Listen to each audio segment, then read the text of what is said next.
Bismillahirrahmanirrahim. Assalamualaikum warahmatullahi wabarakatuh. Bunga raya, bunga kebangsaan, warna merah, indah menawan. 31 Ogos, Hari Kemerdekaan. Malaysia bebas dari penjajahan. Sungguh indah negeri Melaka, tempat lahir ramai pahlawan. 64 tahun kita merdeka, hidup aman, tiada keperitan. Selamat menyambut Hari Kemerdekaan kali ke-64 tahun. Pada tahun ini, hampir 2 tahun, kita tidak dapat merayakan sambutan Hari Kemerdekaan seperti kebiasaannya, iaitu secara penuh meriah kita dapat berkumpul bersama-sama, berarak, menyanyikan lagu kebangsaan dan juga lagu patriotik dengan kibaran bendera yang sungguh bersemangat. Seluruh warga sekolah yang saya hormati sekalian, pengertian kemerdekaan kebelakangan ini telah bertukar. Sebelumnya, kita selalu bercakap atau memberitahu kepada anak-anak murid kita apa yang dimaksudkan dengan kemerdekaan, iaitu kita lebih menjurus kepada perjuangan sesebuah negara untuk merdeka, untuk bebas daripada penjajahan, mempunyai pemerintahan sendiri, kerajaan sendiri, dan rakyatnya bebas melakukan perkara-perkara yang mereka ingini selagi tidak melanggar peraturan dan undang-undang. Saya selalu memberitahu pada murid-murid, kemerdekaan ini ibarat seekor burung di dalam sangkar. Burung yang terkurung dalam sangkar itu ibarat orang yang tidak merdeka. Dunia mereka hanyalah sekitar sangkar yang begitu sempit. Mereka terbang dalam sangkar itu sambil mata mereka memerhatikan di luar. Keinginan mereka untuk terbang bebas. Melihat rakan-rakan mereka terbang di angkasa lepas, hinggap di pohon-pohon kayu, bebas mencari makan di mana-mana, berkawan dengan sejenis yang mereka suka. Seseorang atau rakyat sebuah negara yang tidak merdeka, itulah perasaannya. Mereka tidak bebas. Mereka hanya melahirkan kerinduan dapat melihat, dapat memerhatikan, sedangkan mereka tidak boleh keluar daripada keadaan tersebut. Itulah kebiasaannya pengertian merdeka sebelumnya. Tapi pasca COVID ini, pengertian kemerdekaan itu telah bertukar sama sekali. Kita sekarang walaupun merdeka dari segi kemerdekaan negara kita, bebas daripada penjajahan, tapi sekarang kita dijajah sekali lagi. Dijajah oleh wabak COVID yang tidak siapa pun menduga begini besar, begini berat dugaan dan cabaran yang perlu kita hadapi. Kita sekarang terkurung. Kita tidak bebas.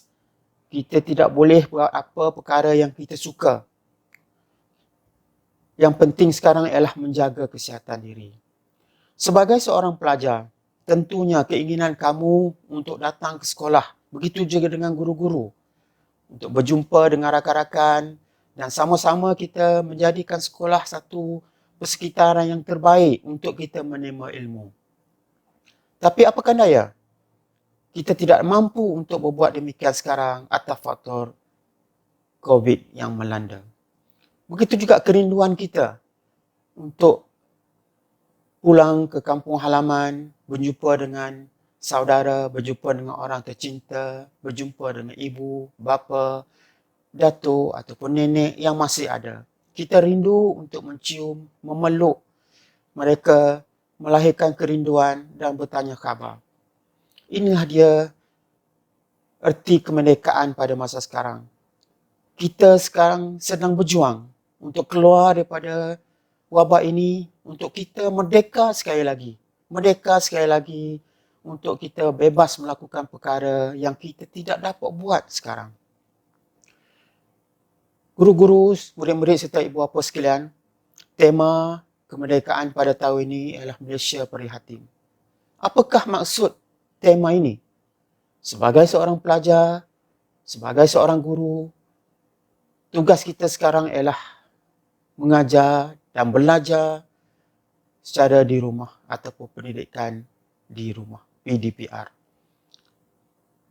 Inilah dia tugas kita yang perlu kita laksanakan dan perlu kita amalkan walaupun mungkin kita rasa penat, kita rasa jemu, terutamanya kepada murid-murid.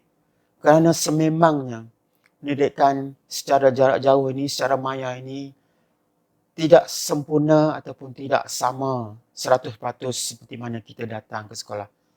Tapi nah dia pasca COVID, kita terpaksa hadapi, kita terpaksa alami dan kita berjuang supaya pasca ini akan berakhir dan kita akan dapat keluar dan datang ke sekolah. Rakan-rakan, guru serta murid-murid sekalian, keprihatinan kita juga kepada rakan-rakan kita yang mana ada di kalangan saudara mereka yang telah kehilangan nyawa ataupun pergi mendahului kita meninggal dunia disebabkan oleh COVID. Ada anak-anak yang kehilangan ibu, kehilangan bapa, begitu juga dengan guru-guru yang kehilangan saudara dan orang tersayang. Jadi keprihatinan kita yang dapat kita tunjukkan ialah kita cuba membantu, kita memberi semangat, memberi dorongan kepada mereka supaya terus kita yang hidup ni terus berjuang dan terus bersemangat dan kita doakan ruh mereka yang telah mendahului kita supaya ditempatkan di kalangan orang-orang yang beriman, solehin dan solehah. Itu saja kemampuan kita. Dan sekiranya ada jiran-jiran kita yang memerlukan bantuan, anak-anak murid kita, hulurkah bantuan setakat yang mampu, setakat yang kita boleh, supaya mereka tidak tertinggal dan mereka rasa tidak diketepikan. Sekali lagi, sempena menyambut sambutan bulan kemerdekaan, kali yang ke-64 ini, cikgu ucapkan selamat menyambut kemerdekaan, ulang tahun kemerdekaan ke-64. Sama-samalah kita berdoa supaya wabak ini akan cepat berakhir dan kita akan kembali seperti sedia kala menjalani kehidupan yang sangat kita rindui.